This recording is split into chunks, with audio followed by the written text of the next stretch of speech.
We're going to get started. We'll start like we always do with the Pledge of Allegiance. Father Alex, you'll lead us, please. I pledge allegiance to the flag of the United States of America and to the republic for which it stands, one nation, under God, indivisible, with liberty and justice for all. We'll start with a call to order. We'll recognize the board members first. Francesca, introduce you. Just say your name. Oh, sorry. Francesca Polo, student member of the council. Matthew Cuomo. Alex Carlutzis. Linda Armin. Kevin Law. Christopher Hahn. And Michael Smith is en route. Do we know? Judy? We think so. And Frank Trotter's on the phone, also joining us at the table. Nancy Toms for the University Senate. And Robert DeBrower from the Alumni Association. Hi, Robert. Good. I'll recognize a quorum, and then Michael will introduce your team, starting with Mingwa. Minghua Zhang, interim provost. Judy Griman, Chief Deputy to the President and Senior VP for Government and Community Relations. Kathy Byington, Senior Vice President, Finance and Administration. Richard Reeder, Vice President for Research. Matt Whalen, Vice President, Enrollment Strategy. Lynn Johnson, Vice President, Human Resource Services. Susan Blum, Chief Counsel. Deborah Lowenklein, Interim Vice President, Advancement. Charlie McMahon, Interim Senior Vice President for Information Technology. Okay. And Jonas. Lawrence Zacharies, Assistant Chief of Police and Director of Emergency Management. Ken Gushansky, Senior Vice President of Health Sciences and Dean of the Medical School. Carol Bloom, CEO, Stony Brook University Hospital. Carolyn QB, Chapter President, UPHSC. Ben Quinn, Chapter President, West Campus. Good morning, Marissa Trachtenberg, Associate Director of Policy, Compliance, and Presidential Initiatives. Rachel Kavanaugh, Executive Assistant to the Chief Deputy to the President and Senior Vice President for Government Community Relations. Great, thank you. Oh, Michael, perfect timing. And Michael Smith has joined us as a member of the council. I think we need to make a motion to shorten people's titles. Rachel's too. Well, we shortened They Judy, go, so and we we shortened Rachel's. They're linked. Okay, so we have first order approval of the minutes. I'll take a motion by Chris, seconded by Linda. Any comments, revisions, additions? All in favor? Aye. Any opposed? No. The minutes are approved. Okay, so Chair's report. Just two things to mention. There was going to be a public-private partnership item on the agenda that was taken off. It may be on our May agenda. And what I asked Judy and Michael to do was, the whole world is focused on the coronavirus, and I thought it would be great to hear from Ken and Carol and their team in a few minutes about what Stony Brook is doing regarding the coronavirus in order to protect our students, our staff, our faculty, and the community at large. And so we'll just get a brief from them in a couple of minutes. And so that's one change to the agenda. And the only item that I have really on my chairman's report is the thing that's just taken up a couple of minutes of my time since June, pretty much of last year. It's really been, Sam announced he was leaving in the end of May. We started planning for a search process in June. We're now in March. Do the math, it's about 10 months. I think the last 5 months I've put in at least 20 hours a week or so for this part-time voluntary position like all of us have. But it's been a really, really terrific process. And I just want to give you sort of a synopsis of what we've done because when we're done our agenda here today, the voting members of the council will be going into executive session, and I'll explain what we'll be doing. So first, I want to thank the entire search committee for their participation. We had about 18 members of the committee that represented significant stakeholders of the university, from faculty to deans, to staff, to students, and to members of the council. It really was a broad section of the university. We all said we all learned a lot from each other. and it was terrific. We all learned more about the university than we ever did before as well. In fact, more than 1,100 Stony Brook folks applied to be on the search committee. That's how much interest there was in this. And, you know, the SUNY regulations dictate how many can actually be on the committee. And there were elections for faculty and staff. But we had a terrific group. We had a terrific consulting firm, Isaacson Miller, who did a great job for us. I want to also, in addition to the search committee, I identified some key stakeholders who also, some of the people are in this room who weren't technically on the committee, but who played a role in not screening, but meeting some of the candidates who we invited back to campus for on-campus interviews. So I wanted to thank them. Again, all the council members here were volunteers, and all the council members who are on the search committee, you know, were volunteers. So we couldn't have done this without the incredible support of Judy and Rachel, who did an amazing job staffing the committee. And so Rachel and Judy, on behalf of all of us, I want to thank you for the terrific job that you did. I want to thank the students, both Francesca and Shahir. Shahir, are you on the phone? Well, Shahir represents the undergraduate, Francesca, the graduates. These two made Stony Brook proud. They did a terrific job. They participated. There were insightful questions, and you just really feel good about the future of our region and our world when you know we're producing graduates like Francesca and Shahir. So I want to thank them on behalf of all the students. I wanted to thank Nancy Tomes and the Senate faculty team and just labor in general that we learned a lot from each other. And it was a terrific process, and your colleagues did a great job as well. To give you, again, a broad snapshot of what we've done. We had our first meeting in September.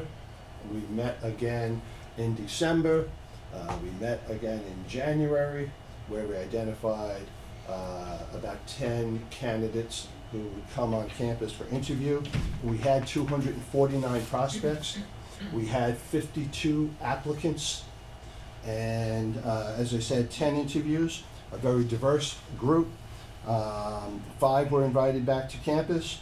The search committee met on Friday and finished its job and made recommendations to the council. The council, after our agenda today, will go into executive session, and we will make 3 recommendations to the SUNY chancellor later on this afternoon. And then the work of the council is done, the work of the committee is done. It's then up to Albany. The chancellor and her team get to review our 3 recommendations. The chancellor picks her favorite candidate, and then that person needs to be approved by the SUNY Board of Trustees. And that's the process. How long that takes, remains to be seen in terms of schedules. And we're not the only search in town, given there's a lot of different searches going on in SUNY, but it's safe to say that the Stony Brook search is the most important in the system. That is, pretty much it. It was, again, a great process. I thank everybody who participated in one way or the other, and I'm confident Stony Brook is going to be in good hands. We've never not been in good hands because Michael has been doing a terrific job since Sam left as interim, and will continue to be interim until such new president is approved. And I want to thank him as well, and he allowed us to use this conference room very often, and thanks Michael for that as well. And that's pretty much it. Again, terrific process. It's all going to wrap up today and will culminate sometime in Albany, either at the end of this month or perhaps April. So Linda and Chris and Father Alex were on the council, were on the committee, and the charge from the chancellor was for the council and the committee to try and reach a consensus and work towards a consensus. And I'm happy to report to you today that a clear majority, almost unanimity, we were, council and committee were hand in glove. And that's a good process. That doesn't always happen. And so I think most people feel like no matter who Albany picks, we're going to be in good hands. And that's also doesn't happen too often. So again, I feel really good about what we've done and what we're going to do later and what SUNY will ultimately do. So with that, Chris or Linda or Father Alex, if I missed anything and you wanted to share, please do. So we want to thank you, Kevin, because you ran quite a ship. Extraordinarily so.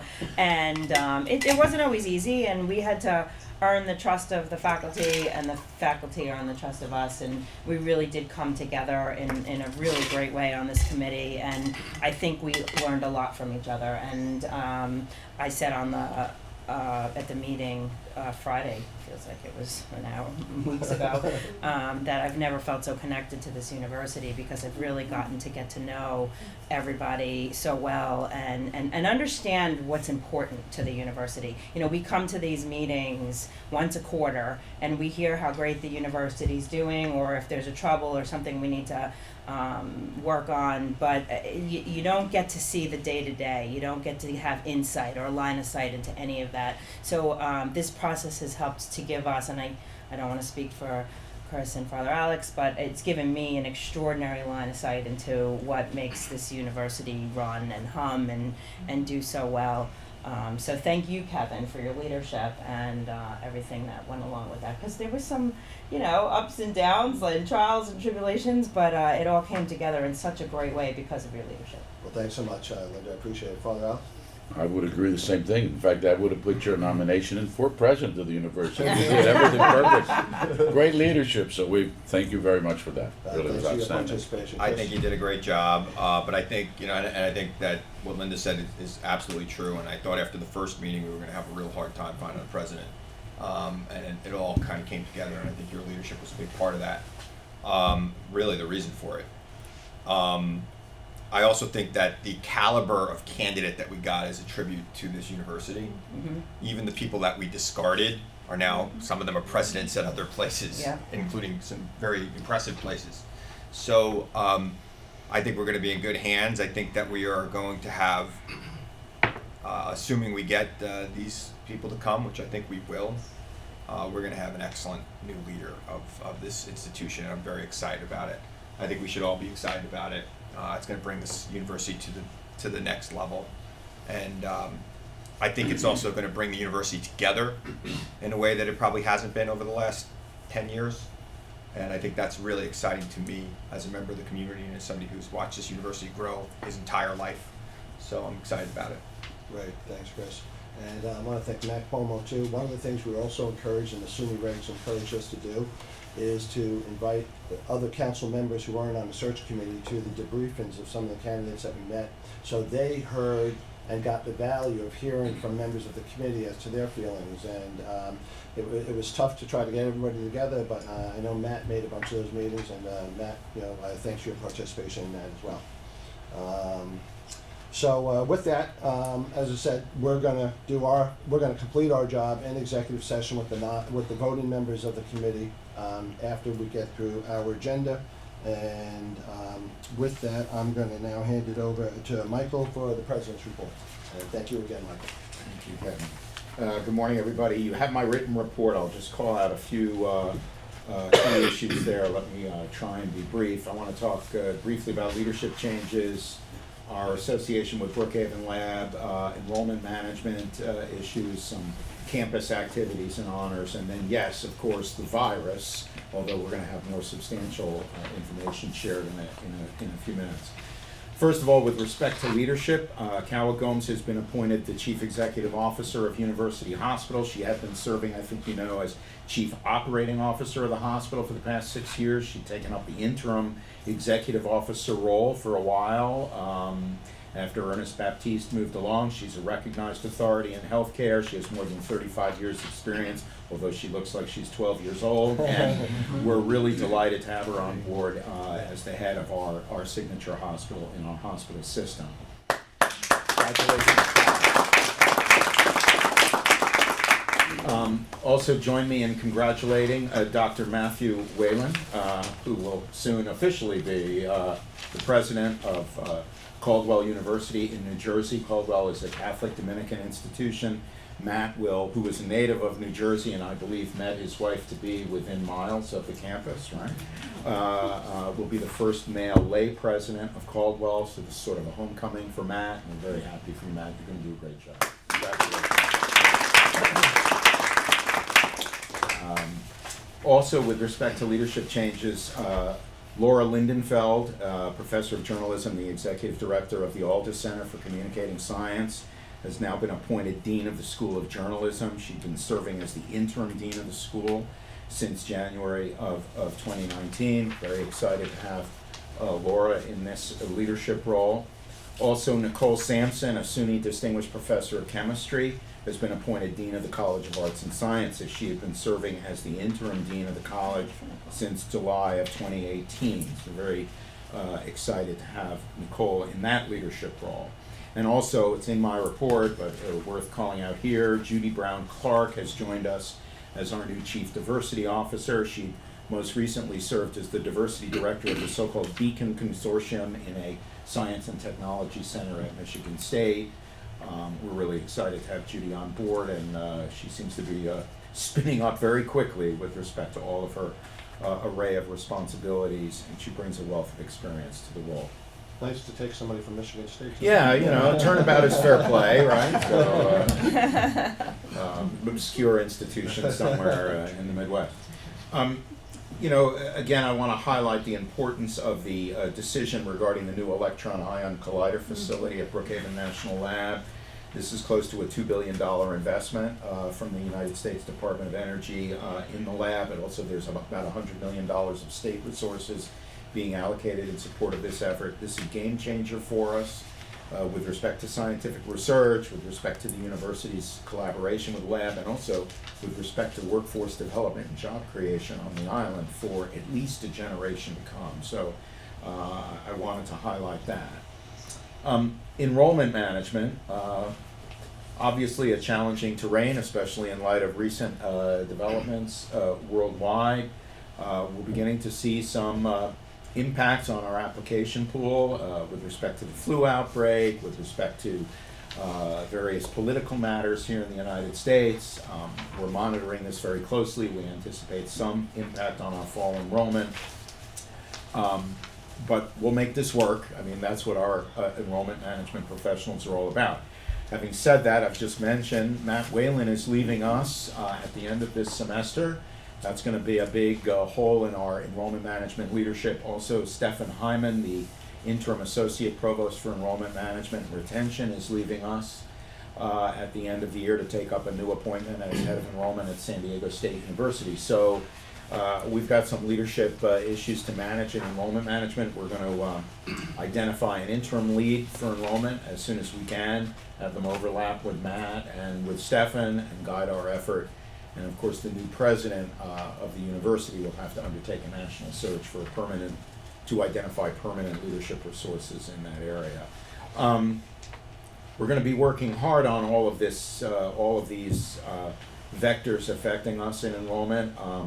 I do think we've been adjusting some of our budgetary and enrollment expectations in light of all of the headwinds we're facing in this area. Finally, with respect to honors and campus activities, and then I'll say a few words about the coronavirus and turn it over to the specialists on this. We've been nationally recognized for our commitment to student voter engagement.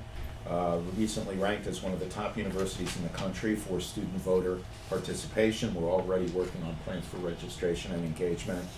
for the upcoming presidential election cycle.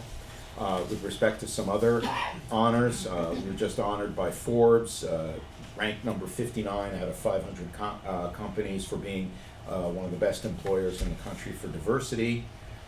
We were also named as the 9th most diverse university in the nation by USA Today. We're very proud of these distinctions.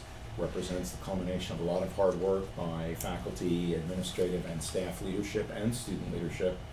And I do also want to call out two things in the report I think worth emphasizing.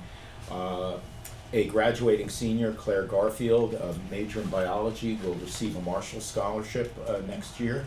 In Britain, she's only our second Marshall Scholar. This is a unique honor right up there with Rhodes Scholarships and other elite scholarships. Very proud of Claire. That's noted in my report. And a slight revision in the report. There is an inaccuracy.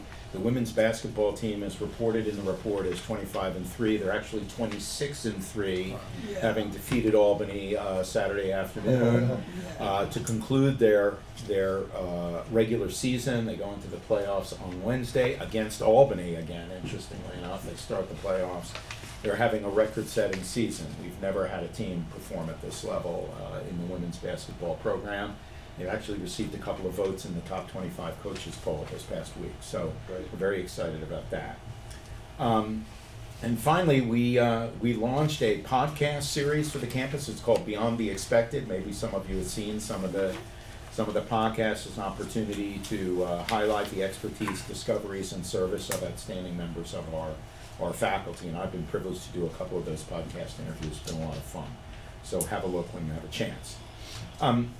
Finally, so let me just sort of set the stage with respect to the coronavirus challenges we're now facing, and turn it over to Judy, Larry, and Carol, who are going to talk to us about these matters. Mike, can I just interrupt you? Yeah. Before you get to coronavirus, just on, see if anybody has any questions Oh, on sure. all the other stuff, because I had one. In terms of the USA report on ranking us really high on diversity, was that reflective of the student body or the staff or both? Sorry, I should have emphasized undergraduate diversity. That's the focus of the U.S. News ranking. U.S. News always focused on the undergraduate side, Got it. primarily. Thank you. But Anybody they else? did report, if you randomly select 2 students on a campus here at Stony Brook, it's almost 80. There's almost an 80% chance that those 2 students will be from different backgrounds, different ethnicities, whereas across all undergraduates nationwide, it's more like 70%. So it gives you an order of magnitude there for us. Terrific. Anybody else have any other questions for Michael? Might add, that's all about Queens and Brooklyn. Okay. Thanks, Mike. And on the virus, I'll just say we have a website in case you're interested is regularly updated on all matters pertaining to this challenge. We're working hard with students, employees, faculty and staff, patients, community members on all of our campuses to manage this issue, and we're regularly trying to issue updates and messages to keep people up to date. Consistent with travel warnings from the federal government, we have expanded our university travel restrictions beyond China to include Italy, Iran, and South Korea. All Stony Brook related travel to these countries, including for faculty and staff, is now discouraged. Personal travel is also discouraged. We're talking now about official university travel. And we've established a mandatory pre-approval process for anybody proposing to use public funds, university funds, to travel to these countries. We've been working with about 36 students who basically got stranded in China at the start of this semester. They couldn't return here to resume their studies. Variety of options there for students, whether they're doing work online now or trying to do study abroad in China, or in some cases have taken withdrawals, taken a leave of absence for the semester. And we, of course, refunded their money when they made that decision. And we're evaluating other operations to see what we should do. This morning, we're on a call, the SUNY presidents were on a call with the chancellor and with the State Department of Health, and we have a task force on the flu challenges that Judy Greiman has been stewarding. We're now looking at recalling our study abroad students from Italy, and we're also examining what we should do about other study abroad programs. So this this challenge is amplifying, as we speak, minute by minute. So staying tuned to that website is probably a good idea if you want to stay updated. What happens to the students that are recalled with their credits and the credits that they had planned towards their successful completion of graduation? So what we're going to have to do, almost on a case-by-case basis, is see where the students are. Our goal, of course, is to try and maintain student trajectory to their degrees, whether that involves they're working online with their instructors overseas and here, doing makeup work, and the New York State Education Department, this was part of the call earlier this morning with the campus presidents, they're going to try and work to be very flexible about the granting of credits so we can keep students on track toward their degrees. And this is consistent with past episodes that have involved either interruption of campus operations or challenges. What's the number we're talking about? In Italy, I think it's about 40 students again, I think, in the study abroad program. That's 43. 43 in Italy, 15. And we're working with Global Affairs now to get a total census on all the students in all the study abroad programs. The state is also looking to campuses, I was just talking with Carol about this before the start of the meeting, to deal with quarantine if and when we have to, and we may hear more about that from the team in a moment. Great. Stay tuned. Well, thank you, Michael. And so now we're going to hand it over to Carol and Ken and Larry, or, no? Larry and Karen. Okay, for just an update on a little bit more amplifying on what Mike just shared with us. Certainly, and I'll be brief. I know you have a very ambitious agenda. And Larry, for those who don't know, introduce yourself again, for those who don't know. I'm Larry Zacharis. I'm the Assistant Chief of Police and Director of the Office of Emergency Management here on campus. I might add, he's the best weather forecaster in the entire state of New York. Amateurish at best. Chris will call you next time. Yeah, we need one. So just to segue on Michael's points, we have pandemic preparedness is nothing new. We've been through this before. When I first arrived in 2009, it was H1N1. It was SARS before that. So we have standing committees for preparedness on campus. So we've reconstituted the two committees that we have. The first is the Senior Executive Group, which was convened this morning prior to this meeting, where all of the strategic and tactical decisions campus-wide will be made, particularly as it relates to recalling of students, quarantining, and those high-level decisions in cooperation with SUNY and others. And then the Pandemic Planning Committee meeting I'll be convening at 2 o'clock today includes a very broad constituency across campus, including environmental health and safety, academic affairs, IT, campus dining, custodial, all of the various considerations that we would have both now, 3 months from now, 6 months from now, and beyond, as it relates to managing if we do start to see cases. From Friday until today, we saw no cases in New York, and overnight we have the first case in New York. So we expect it to continue to get worse perception-wise before it gets better. We work hand in glove with the hospital on preparedness and outreach and coordination. So there's hospital representation on our West Campus Committee, and there's West Campus representation on the hospital committee. So for no other reason than to reassure, but just to highlight some of the efforts that we have, we're looking at this from the 50,000 foot level and the senior executive level, but right down to the granular level in preparation for hand sanitizer deployment and cleaning of rooms and residence halls and frequency and how that will happen. So it's a very broad picture, and we've pretty confident based on best practices. We're in touch with local Office of Emergency Management, the State Office of Emergency Management, as well as following CDC, WHO, and SUNY guidance throughout the entire process. It's great to hear. Yeah. And thank you, Larry. Yeah. Okay. Carol? Just really riding on Larry's comments. So the hospital recently activated its Hospital Incident Command Center, and within that structure, there are specific roles and responsibilities that are assigned to individuals, so that during the course of all of these discussions with situational awareness, we're always on top of the latest information and guidelines provided by the CDC and the local Department of Health and the State Department of Health. So we're basically utilizing those guidelines as our roadmap in terms of our actions that we're taking through this hospital incident command structure. We have roles and responsibilities assigned relating to logistics, relating to supply chain management, relating to clinical operations, which includes the quarantining and all of those discussions. In addition, we, in alignment again with CDC guidelines, we have a triage system so that we are separating influenza-like symptomatic patients in the emergency department, again, in terms of how we're to evaluate those patients in the emergency department, separating them from other patients. We are coordinating, obviously, with the University Student Health Service for triage and disposition of Stony Brook University students, as well as coordinating communication with West Campus. So Nicholas Capetta oversees all of our marketing and communications activities, and so we're working through the university for the assurance of coordination of messaging.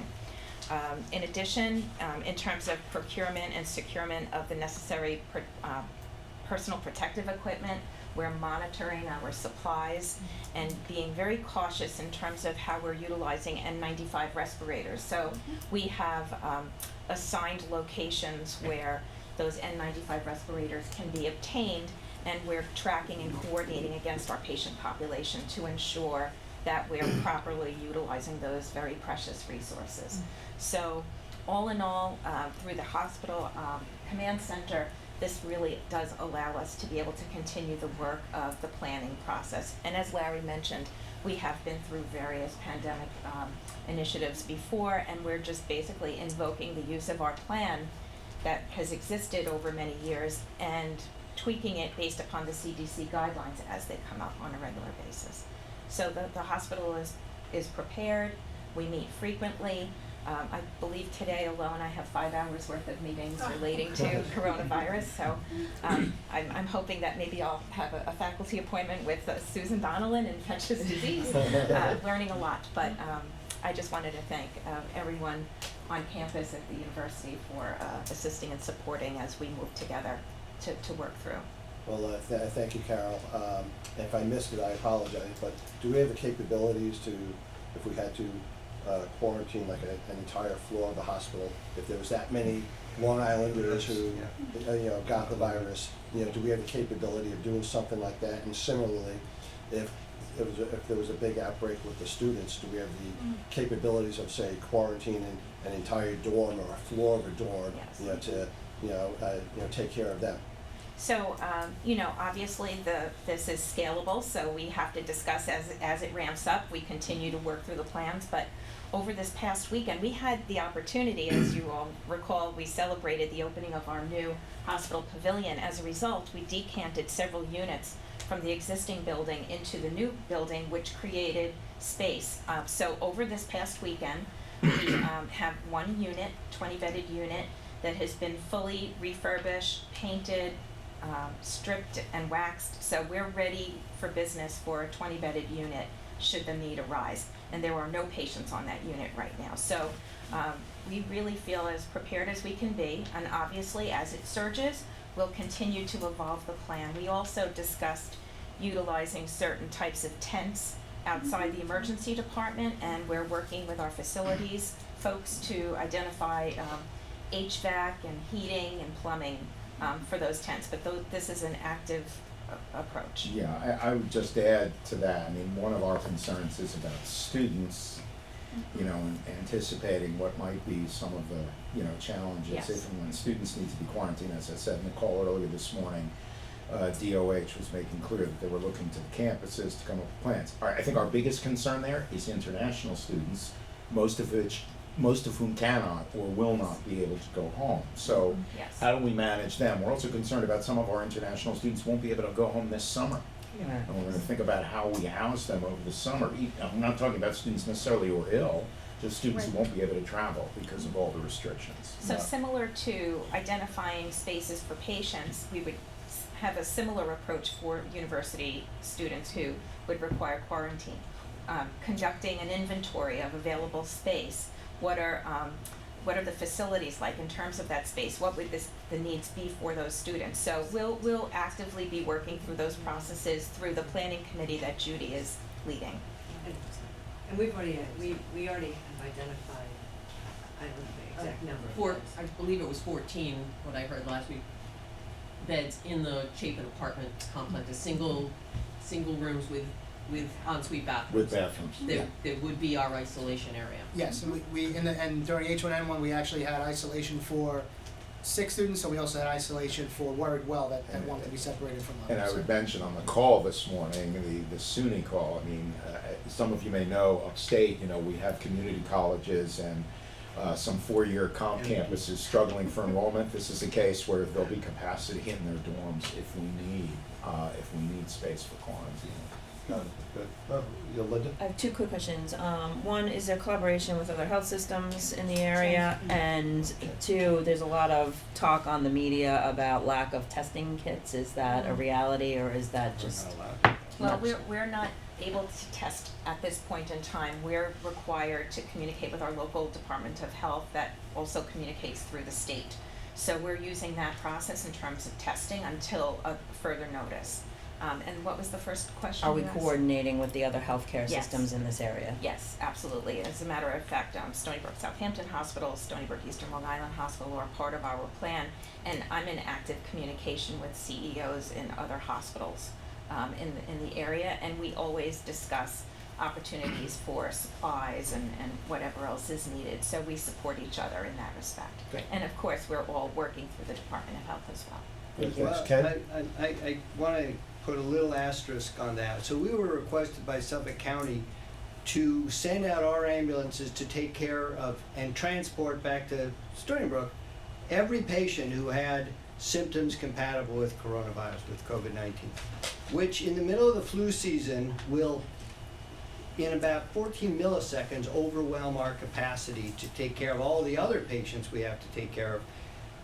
That's the problem. The difference between Ebola, where we were the place who took care of, or were prepared to take care of any and all patients. With Ebola, it was much more simple, much more lethal, but simpler because the geographic history was very, very narrow, and the symptom complex was much different than what was going around at the time. We're in the middle of flu season, which is the same symptomatology as coronavirus, as COVID-19. And so if we were to send out our ambulances to take care of every person who self-identified, oh, I might have COVID-19, we're dead. So we are taking care of that. We're triaging, we're testing for influenza. If a person becomes influenza positive, we know what to do. If someone's negative and they still have that symptom complex, we have to plead with the Department of Health to test the individuals.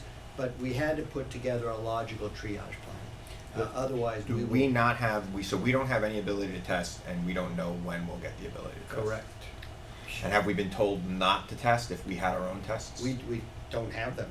They're Right. just not been approved for use. They're rapidly trying to get those tests available and in sufficient numbers for use, but the State Department of Health is becoming the spigot. Would you say this is an unusually slow response to developing a test for this? No. So why It can takes South time Korea to- test Well, they 10,000 have the head people and we start. can't test Well, anybody? we didn't start quickly enough. Right. I think that's a fair statement. But it's also safe to say that when, prior to testing for coronavirus, we would test for the respiratory viral panel. And inevitably, there's a influenza, a flu A or B that it comes up positive, so therefore that you no longer need to go to that next reflex test of coronavirus. So we do have obviously the capability of conducting those panels in-house. Now, I know, you're about to become an honorary member of the infectious diseases faculty, Carol, and I know, Ken, you're a hematologist, not an ID doc, but is there some reason to think that as the weather warms up, this is gonna get better, or? So possibly so if you look at SARS, because SARS is a coronavirus that went bad, and some of these coronaviruses take on these new characteristics. These, by the way, the coronaviruses transit through animals. That's their normal reservoir. And why are these emerging in the Middle East? Why are these emerging in SARS case in the Far East? Is the proximity of domesticated animals to people. And that's where the transmission occurs. We don't know that's true for COVID-19, but likely is true as well. By the way, why is it called coronavirus? So if you look at the virus in electron micrograph, there's a halo around the virus, and that's a corona crown. in any event, you can't make this stuff up. But the coronavirus here, if you look at the SARS epidemic, it lasted, its onset to when it ended officially, if you will, in Singapore and in Asia, was through July, through late July. And one of the questions I had on the SUNY call this morning was our travel season for students starts in May. Should we think about postponing that or eliminating that for this summer? Probably. And a lot of other long-term planning needs to be at least modeled around what the SARS coronavirus looked like.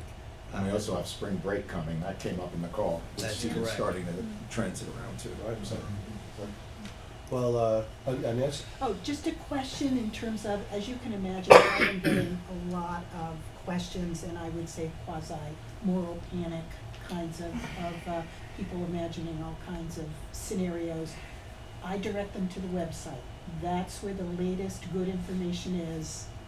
Yes, okay, good. I'm gonna keep hammering away. We're meeting today and you all will, I will say that, you will say that, because the University Senate meets today, gives us an opportunity to nip Right. this in the bud, No, because I'll things say a are few words really, about good, thank you.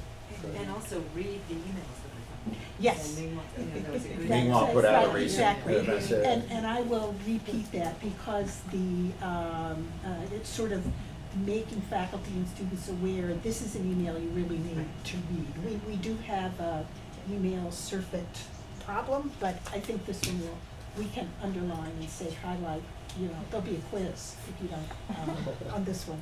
Should advise the Department of Health, they're sending out mass emails like twice a day, and they really don't say a lot more than they did in the morning. Yeah. And it's getting a little annoying. But we can rely, I think you all are going to translate what my constituents need to know. That's the important thing. And so if I can say, go to this website and pay attention when you get an email about this from the president or the provost or from Judy, then we're good. And remind everybody to wash their hands. And wash their hands, yes. All right. Well, thanks guys, so much. That was, certainly it's scary, but also reassuring knowing that you guys are on top of it. And Carol, let me echo Michael's comments.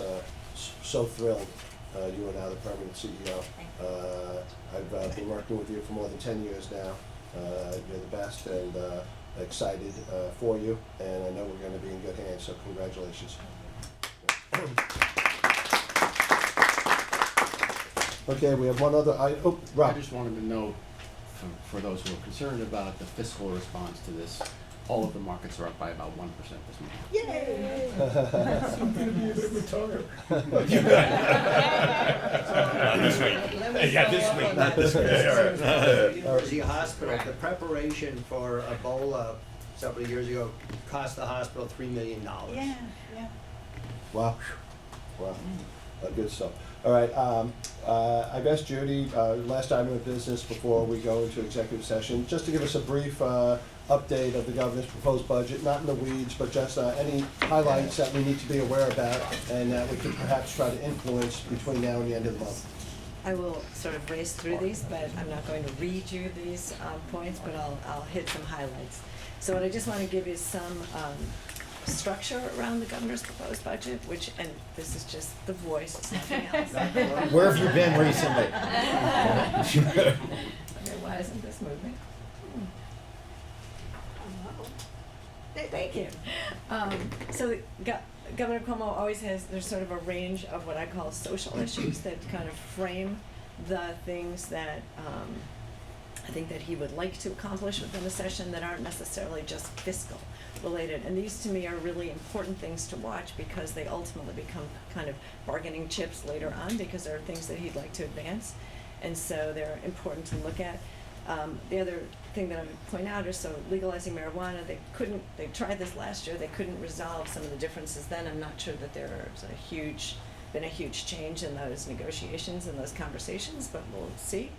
Criminal justice reform has become sort of a huge issue this session because of some of the changes made last year with bail reform, and so they're that conversation, I think, will continue up until the last possible moment to make some tweaks in what they passed last year. And, you know, it's an election year, and so things like taxes and spending come, people get dug into their positions around not increasing taxes, for example. And so there will be this election year or corona over the session. You know, one of the biggest, it's a $178 billion budget. It includes a 2% increase in state operations. This would be the 10th year of of a balanced budget, and it's an April 1 deadline. So we're in sort of the next 30 days, or fewer than 30 days, are critically important.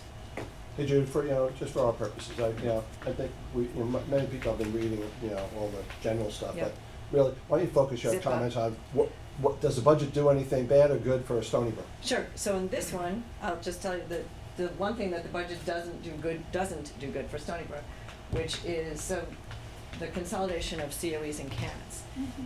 The governor's proposed sort of a revamp of the Innovation Centers program. It would combine the Centers for Advanced Technology and the Centers of Excellence into a competitive process. It also cuts about $5 million. And so that would be a significant issue for Stony Brook. We have 3 of these today. And so would everything need to be recompeted? How would that shape out? So that's a significant issue for us. Obviously, the $100 million for BNL is a significant positive issue for us. In terms of infrastructure, I can see if there's certainly money in there, which I'll get into a little bit more going forward. So keep going. Environmental spending, very important for Stony Brook because there's a bond act that looks at some really wide-reaching environmental conservation resiliency investment. It connects to the significant environmental bill that was passed last year. Why is it important for Stony Brook? Because there's hopefully some investments that will come in renewables, energy storage and transmission, coastal resiliency, wind energy. These are all of our sweet spots. And so it couldn't be better for us in that regard. Just a small, not so small, but a small thing is the ban on styrofoam containers. Obviously, we have multiple dining outlets, and we've already begun a conversion to away from any of those kinds of products, but we will continue that conversion next. Education and healthcare, really one of the most significant things for us that we're watching is the Medicaid redesign. And so there's a $6 billion issue with the Medicaid budget, and what the governor has done is created a committee of Medicaid redesign team 2. It is chaired by the CEO of Northwell Health and the head of 1199, and Steve Ballone is on the committee. Bob Magna, representing SUNY, is on the committee. Very short time frame. They're asked to provide some $2.5 billion in savings through industry efficiencies and additional revenue. We are watching this very closely because our greatest concern, the governor has not made any cut to our DISH payment, and I'll show you the hospital money in 1 second, but we are very concerned that through the Medicaid redesign team there might be some play in that DISH payment. That would be a significant issue for us. And DISH payment is payment that the hospitals get, our hospital gets, for underserved and uninsured patients. It has a 3-year lag, so the payment that we're getting this year is for care we've already given 3 years ago. This is the one place that we still get a chunk of state money in our hospitals. We no longer get operating aid. And so this is our biggest concern. So we are watching that MRT closely. We have met with Steve Ballone. We're in conversations with Bob Magna to make sure that SUNY is watching our back in the SUNY hospitals. In terms of higher education, what we really care about, so some of the most important things are that the governor has proposed predictable tuition and a maintenance of effort for another 5 years. That's a hugely significant. Predictable tuition, he's put in an up to $200 that SUNY would be able to charge. It does, if the 5-year is put in there, it does give us an ability to plan. We have a sense of what our revenue will be. It's not an every year, are we gonna get a tuition increase or are we not? It's a fairly modest tuition increase so that I think families will know what that is and what they, as one of my students, our students used to say to me, I know what I need to get in my pocket over the summer. And the MOE means that there won't be a cut to connect to that tuition increase. So New York used to do, they'd give a tuition increase, but then they'd cut the operating aid, so you'd never get ahead. And so the governor proposes continuing both of those for 5 years. That's hugely significant. Currently Excelsior is up to $125,000 in income, and he's proposing a phase-in to get to $150,000 in income. And one of the most important things there's no EOP cut, so traditionally Governor Cuomo has sort of put in about a $5 million cut in the proposed budget. The legislature puts it back. We're not doing that this year. He's maintained the funding, which is fantastic. The program is critically important here. The retroactive payments, so you've heard us talk about the state negotiated salary increases for faculty and staff. There were 2 years of retroactive payments, and the state this year funded the first retroactive payment. It's not an addition of money, it's just when a payment comes in. So the state funded that first payment. We made the second payment in July, and we're looking to the state to do that same magic this year, that same shift in payments. It's not in the budget. My sources at SUNY tell me it doesn't need to be in the budget, but we're hopeful that it actually will be in the budget by the time the budget is closed. I think that the governor's budget office understands the need for this. I don't think that this will be an issue, but it is another one of the very, very important things. It's about $6 million for this campus if we don't get that retro, so that would be hugely significant. Another biggie is that SUNY Construction Fund will be allowed to do some design build projects, and that will be a significant help in our construction.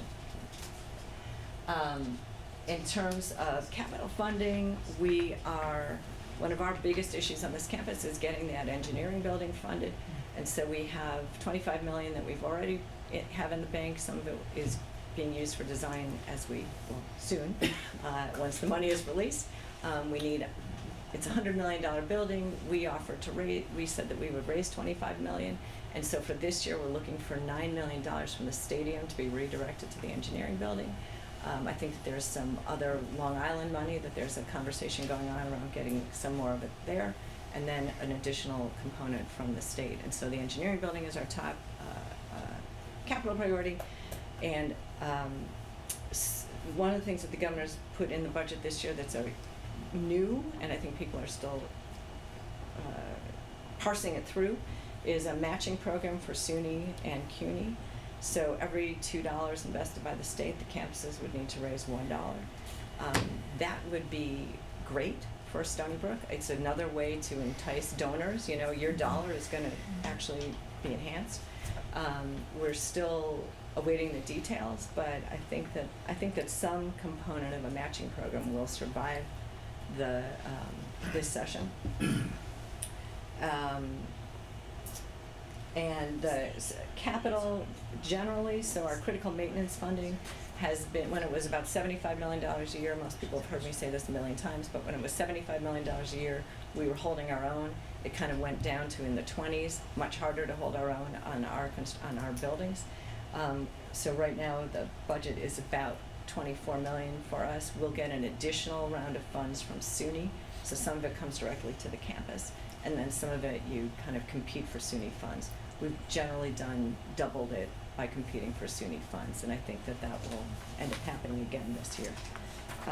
Next. And on the hospital, so again, most important, last year there was a cut of the rest of our operating aid, so the state no longer pays any operating aid to Stony Brook Hospital.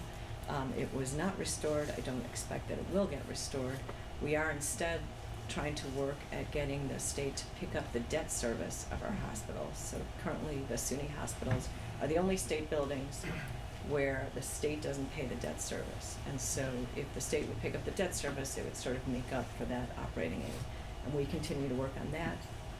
We continue to watch the Medicaid Design Group, obviously, so that there are no cuts to DISH. We are incredibly grateful that that there were no cuts made to the DISH program in the proposed budget, but we will hold on to that.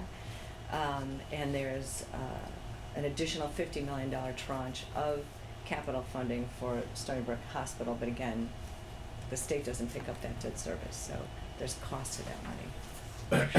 And just to sort of quickly remind you, these are our top issues. So the maintenance of effort, including the CSI money, critically important, covering that second retro. We would love to see an increase in base aid so that we don't need to increase tuition. Restoring the hospital cut, another key issue for us this year is the NCI designation. That's designation of our cancer center as the National Cancer Institute Center. And we've received 2 tranches of funding on that. We're looking for the next one this year. Steve Engelbright has been incredibly helpful on that. Funding the TAP gap, so currently TAP is funded at a 2010 tuition level. If we funded the TAP gap, if the state just funded the TAP gap, we would make up $9 million. And so every institution across the state is dealing with this. And then on our capital, again, critical maintenance, the engineering building, and the hospital debt service. So those are our asks. As you walk around town, take this slide with you, because that's what we really need to keep this place soaring. Judy, go ahead. Judy, you mentioned for the tuition increase, would that be for credit, per credit hour, or the $200? No, the $200 is in, so again, first of all, it's the legislature puts in an up to amount, and then SUNY has to approve what that is. But it's an overall $200 for undergraduate, in-state undergraduate. Yep. 200 or 250? 200. And it's for how many years? 5.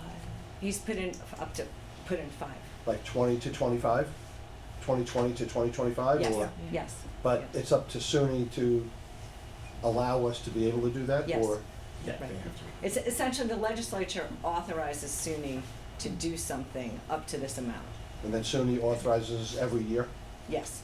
So we can't do a predictable 200 for the next 5 years. It's a possibility, but we need SUNY's blessing each Correct. year for that? Yes. Correct. Yeah. Thank you. Linda? Just some clarification. The slide said no transfer of the stadium money to the engineering building, but I thought I heard you say that we are. It's not in the budget. It's not in the governor's proposed budget. But we're we gonna are be able to working do it. very Okay. closely, and I think that we will get there. Okay, good. Yeah. I'd just throw in, I mean, this is something that has amazed me ever since Judy and Ken made me aware of it. The National Cancer Institute designation, we would be the only clinical Cancer Institute designated national center on Long Island. That's Nassau and Suffolk County. Cold Spring Harbor is a research national center, but not a clinical center. Which, by the way, we have more cancer research funded by the NCI, et cetera, than they do. Right. I mean, this is a huge thing for our patients and our communities here in Suffolk, that they would have access to a national cancer center for clinical care. Can you imagine right if you're nearby. a cancer patient and have to get on the LIE to get into the city to visit an NCI designated cancer center and then drive back? Right. Not a good scenario. Got it. Well, there's a lot, on Albany's plate. For those who don't know, a lot of people say, they hear the word Medicaid and like, oh, I'm not a healthcare person, I really don't care. Understand that Medicaid takes up almost 50% of the state budget. And then K through 12 education takes up another 40%. And then everybody else fights for this small sliver of the pie, including higher ed. So whatever they do regarding Medicaid impacts us, both operationally, but then in terms of all these other asks, because it becomes a more limited pie. So it's critically important. Ken, can I screw that up? One little tidbit about Medicaid. So if you look at the total state, New York State spend on Medicaid, only about a sixth of it goes to hospitals, about a sixth of it goes to nursing homes, and those numbers have been rock stable for 10 years. Those have not increased for 10 years. What has increased, a third of the entire Medicaid budget, is going up at a rate of about 13% a year, and that's for families taking care of family members and the like. And so that budget, which is double what the hospitals get, and has been increasing at 13% a year. So those are our suggestions. I actually submitted some public comments to the MRT2 committee along those lines, that should be the target and not taking away money from hospitals who take care of an overabundance of underserved patients like Stony Brook. And Ken, are you or anybody on your team a part of the MRT? I volunteered, Well, but keep in mind they too, so I didn't know, allow me. I'm good friends with one of the co-chairs, Michael Dallin, and to the extent you need me to at least funnel in information to him, I know there's a competition between his institution and ours, but to the extent it's general type of, comments you want me to get, I'm happy to. Well, I volunteered to Michael, and Good. but it wasn't up to him. All right, good. Well, thank you all, and Judy, thanks. You'll keep us informed. No other questions for Judy? Good. All right. So listen, folks. Here's what we're doing. We're going to go into executive session. I'm going to take a motion by Matt and seconded by Michael, and then after executive session, there'll be no other business. We'll come back into this room just to adjourn, so you don't need to hang around. And again, only we're going into what room are we going into, Judy? Right here. Oh, we're staying in here. And so we're staying in here. So only the voting members of the council stay in. So there's a motion for to go into executive session. All in favor? Aye. All right. And one last thing I wanted to say, Michael. I mentioned Carol. I also want to say I've been chairman for 11 years. One of the people I've dealt with the most here, who I think is just aces, top notch, is Matt Whalen. Matt, congratulations. You will be President missed. Whalen. And best of luck to you again. All right. Thank you. All right, we're going to executive session. Thank you, everybody. We are now back into regular session of the Stony Brook University Council meeting. We've just completed an executive session for personnel matters, and our business is now complete. We'll take a motion to adjourn. Linda. Second. All in favor? Aye. The meeting of the Stony Brook Council is now adjourned. Thank you. Thank you.